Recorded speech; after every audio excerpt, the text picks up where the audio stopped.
Comme vous le savez, la justice est un domaine transversal. Et nous avons voulu faire participer tout le monde.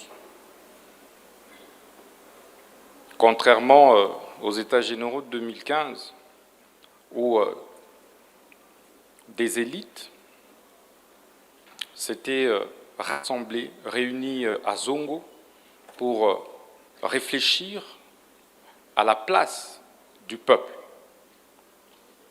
Nous avons voulu associer en amont, tout comme en aval, le peuple congolais dans toute sa diversité. Tous les acteurs et intervenants du secteur de la justice, étudiants, huissiers, maraîchers, avocats, magistrats, juges, professeurs, médecins, que sais-je encore, afin de pouvoir faire ce véritable diagnostic, nous regarder en face sans hypocrisie, avec sincérité, et ressortir les véritables mots qui dérangent. Parce que nous n'avons que ce pays, et nous n'avons pas d'autre choix que de le changer et de le développer.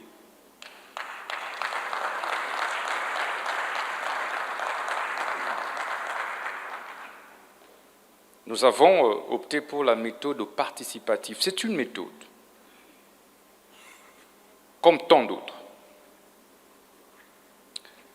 Et c'est ce qui a donné de la vitalité au débat. Et c'est cela la démocratie.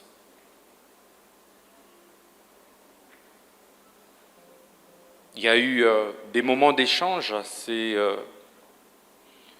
osés, assez poussés. Et c'est ça la beauté des États généraux, où nous ne pouvons pas tous penser de la même façon, tous regarder dans la même direction. Mais pour que des chocs des idées jaillissent la lumière, des solutions concrètes pour les problèmes qui dérangent notre justice.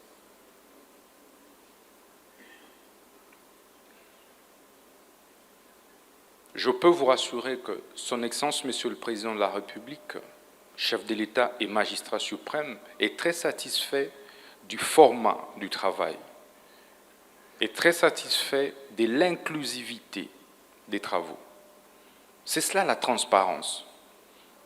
Donc vous n'allez plus dire que des gens se sont réunis pour boutiquer. Magistrats, juges, avocats, huissiers, greffiers, APJ, IPJ, tout le monde a parlé. Je dis bien tout le monde a parlé.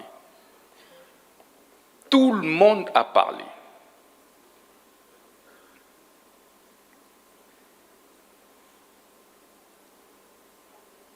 Mais après cette étape, il est essentiel maintenant d'entrer dans les travaux en atelier pour poursuivre les réflexions de fond.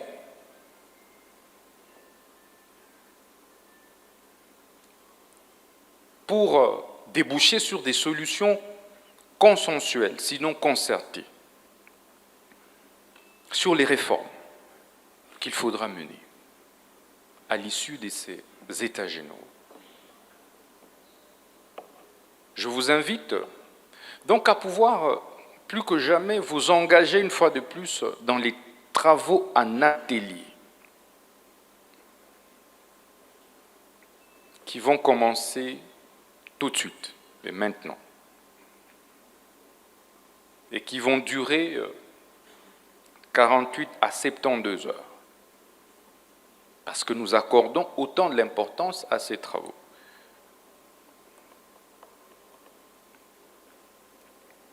Vous allez vous identifier dans des commissions, et nous allons amorcer ce travail ici et au fleuve Congo Hotel.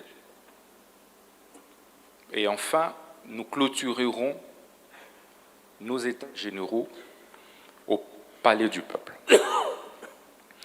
Donc la date initialement prévue pour la clôture a été décalée.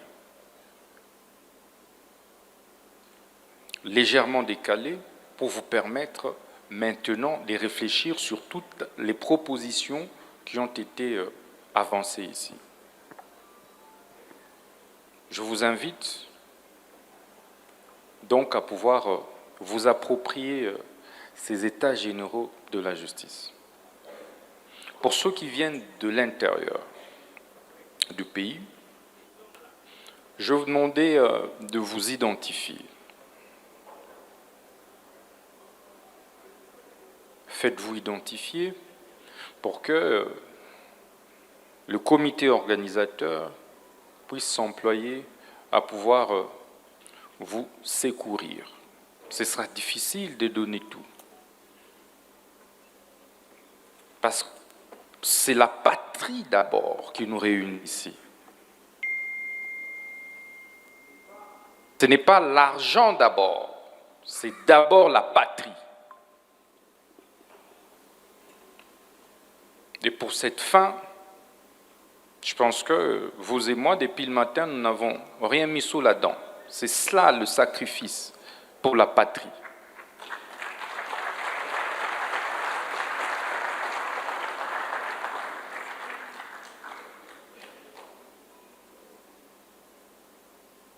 Si nous avions attendu avoir des millions pour organiser ces états généraux, nous n'allions jamais les organiser.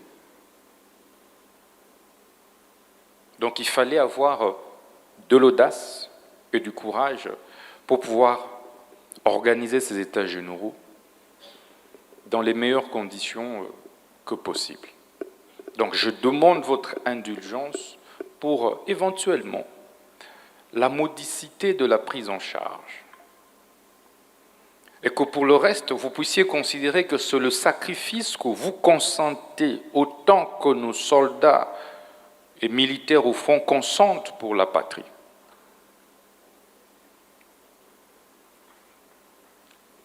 Donc sacrifions-nous pour la République. Et pour des revendications liées à la participation, n'hésitez pas de nous approcher. Nous sommes vos serviteurs. Le ministre est l'esclave de la population.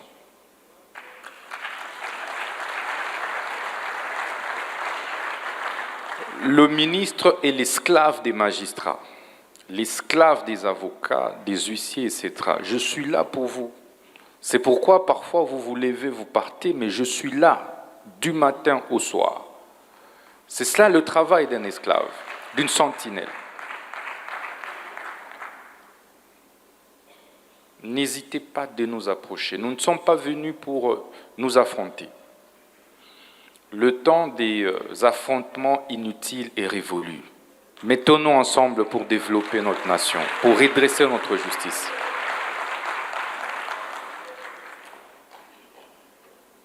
C'est un cadre d'échange. Donc s'il y a des incompréhensions, nous devons nous retrouver pour pouvoir discuter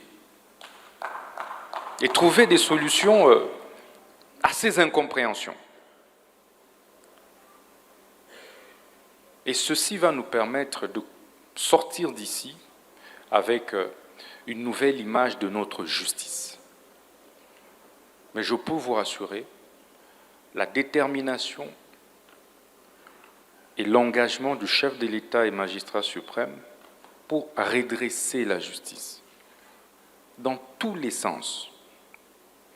Comme il a dit, de gré ou de force, cette justice sera guérie. Et il ne faudrait pas que vous vous sentiez concerné, touché.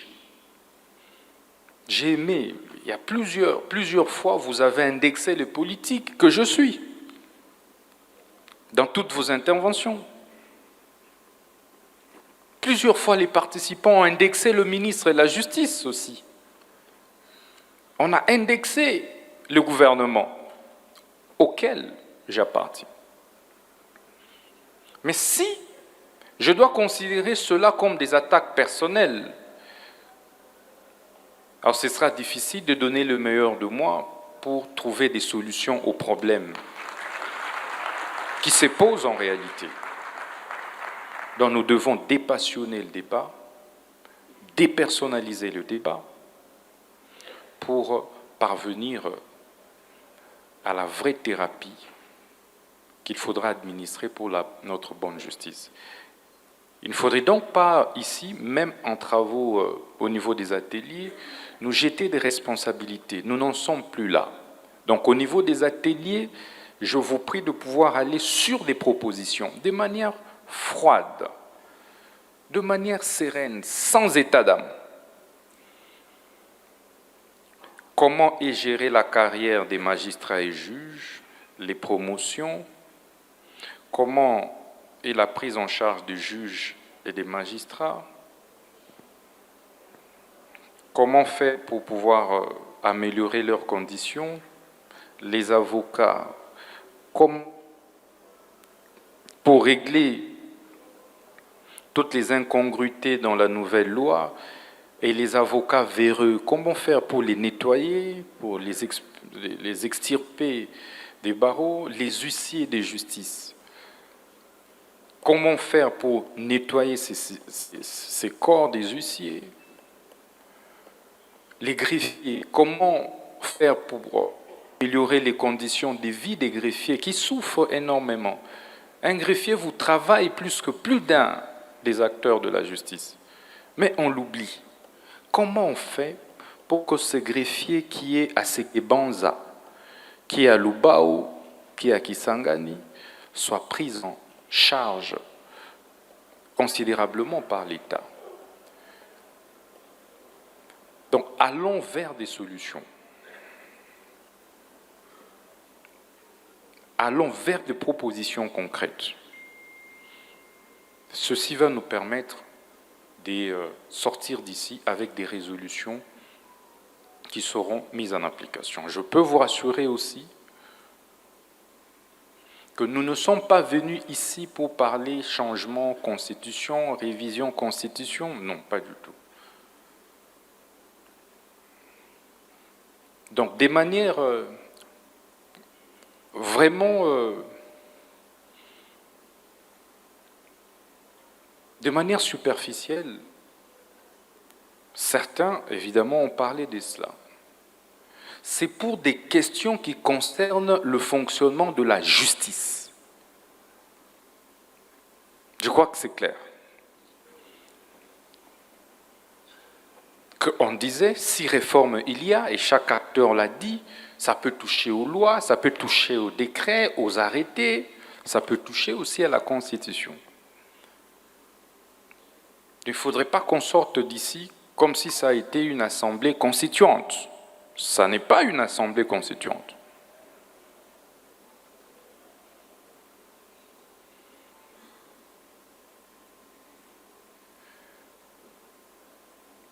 Et enfin, c'est de vous mobiliser pour la clôture, qui pourra intervenir à la date qui vous sera confirmée, mais en tout cas d'ici la fin de la semaine. Je voudrais que nous puissions clôturer ces états généraux dans une ambiance bon enfant. C'est une première que des états généraux mobilisent autant. Et je remercie tous ceux qui ont participé.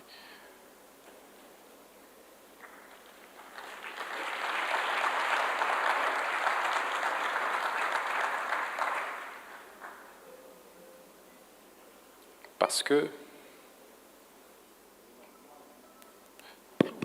normalement, vous avez dû abandonner vos multiples charges pour venir réfléchir, participer à la refondation de notre justice. Nous sommes entre vous et nous de refonder notre justice. C'est cela la vérité. Et cette refondation passe par vous. Vous êtes donc les héros de cette nouvelle justice en phase de refondation. Il faudrait qu'au sortir de ces assises, que vous et moi, nous ne puissions plus nous plaindre de la distribution de notre justice. Et c'est pourquoi nous allons veiller à mettre en place un comité de suivi et évaluation qui va intégrer tout le monde, toutes les parties prenantes, lequel comité aura pour vocation d'évaluer et de suivre l'exécution de chaque recommandation, pour nous assurer que chacune de vos recommandations soit exécutée. Parce qu'une chose est de réfléchir, de pondre des recommandations, une autre est de pouvoir les exécuter. Et ensemble, main dans la main, nous allons travailler pour pouvoir arriver à l'exécution de toutes les recommandations qui sont reprises au niveau des conclusions de ces États généraux.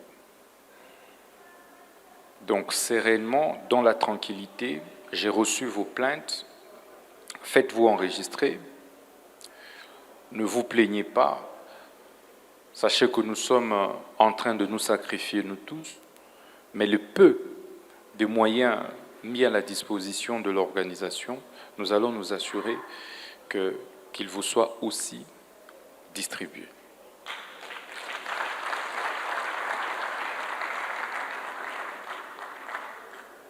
Encore une fois, merci. Je nous invite à aller maintenant commencer les travaux en atelier. Nous les poursuivons demain et après-demain. Et ensuite, nous allons devoir clôturer nos assises. Allons travailler dans un esprit vraiment de convivialité, de fraternité,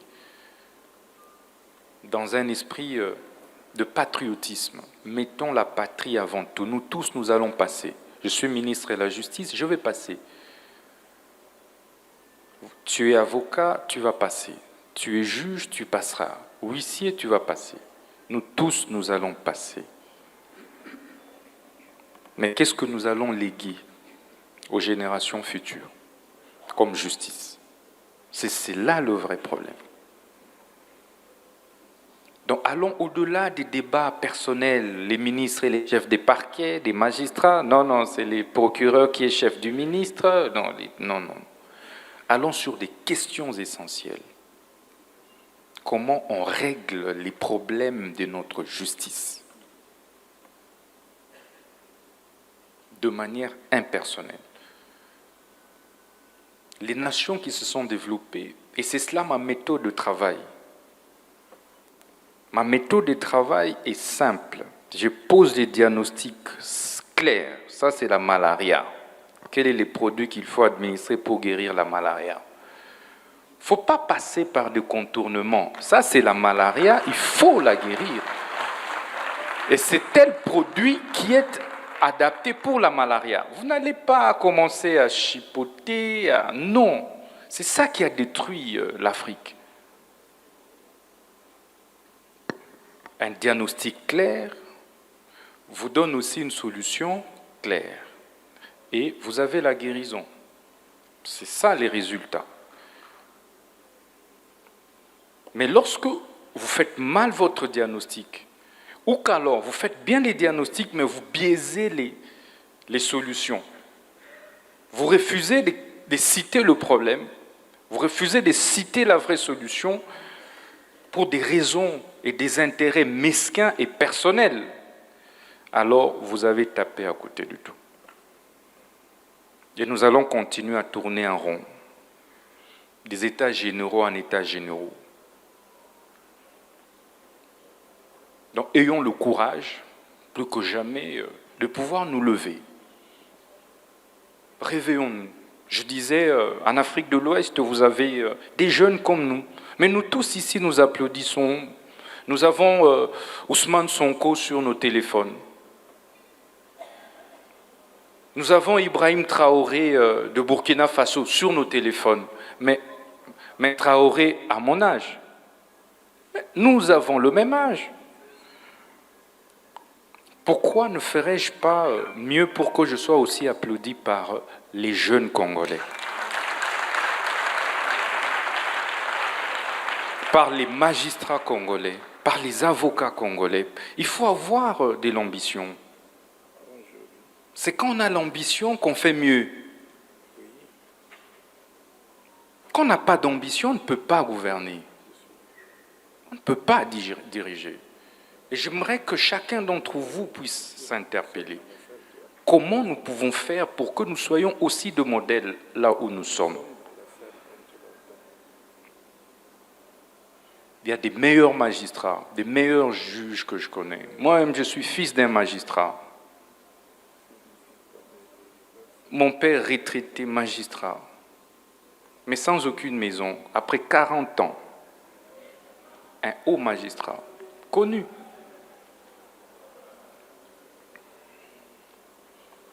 Parce qu'il était intègre. Il y a aussi autant d'avocats intègres que l'on connaît. Tu vois, dans la salle, des meilleurs juges et magistrats. J'ai gagné beaucoup de procès ici, à Kinshasa, sans avoir rien donné à un juge ou à un magistrat. Beaucoup de procès. Ça veut dire qu'il y en a des bons et des meilleurs. Les avocats, la même chose. Les huissiers. Mais faisons en sorte de nous débarrasser des réseaux mafieux. Parce que dans chacune de ces corporations, il y a des mafieux. Et ce sont eux qui ont détruit notre système. Parce que nous n'avons pas voulu regarder ça en face. Les meilleurs se taisent et parfois laissent la place aux médiocres. Pourtant, les meilleurs, pourtant les honnêtes sont nombreux. Et l'objectif ici, c'est que les meilleurs, les honnêtes, greffiers, APJ, magistrats, pasteurs, juges, politiciens, que ces honnêtes passent devant.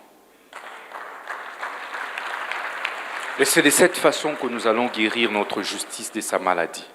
Donc ayons le courage, sans état d'âme. Mais je peux vous rassurer qu'ensemble, nous allons demeurer imperturbables pour pouvoir amener jusqu'au bout ce vent du changement. Et sachez que tout changement rencontre des résistances. Un changement qui ne rencontre pas des résistances n'en est pas un.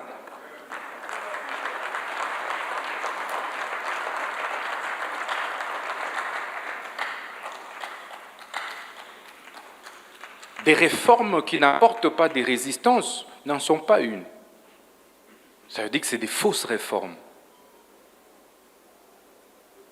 C'est pourquoi, lorsque vous voyez parfois de la résistance, il ne faut pas forcément en vouloir à ceux qui résistent. Il faut plutôt les prêcher pour que, ensemble, nous puissions une nouvelle dynamique du changement.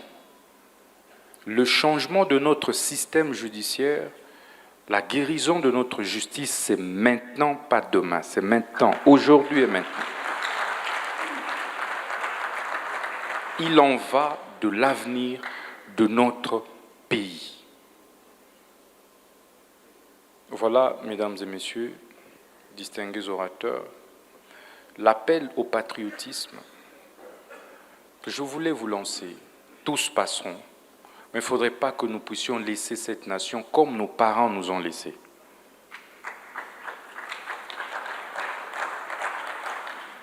Il ne faudrait pas que nous puissions laisser notre justice comme nos parents nous ont laissés. Parce que vous et moi, de cette génération, nous sommes victimes. Nous sommes victimes de quelque chose que nous n'avons jamais choisi. Nous n'avons pas choisi d'hériter de cette justice en cet état. Mais nous avons le choix de demeurer dans ça ou de changer. Ça maintenant, c'est nous, ça dépend de nous. Donc mobilisons-nous, levons-nous pour que, ensemble, nous puissions redonner de l'espoir recréer la confiance entre le peuple et la justice. Pousser les gouvernants aussi à mettre suffisamment de moyens dans la justice, parce qu'il est incongru de penser réformer la justice, guérir la justice, avec juste 2% de part réservée à la justice dans notre budget, sur les 100%. C'est impossible de pouvoir atteindre l'objectif. Mais c'est ensemble que nous pouvons faire réfléchir chaque partie prenante sur sa part des responsabilités. Si, au sortir d'ici, tout puisse changer. J'ai dit et je vous remercie. Merci beaucoup, Votre Excellence.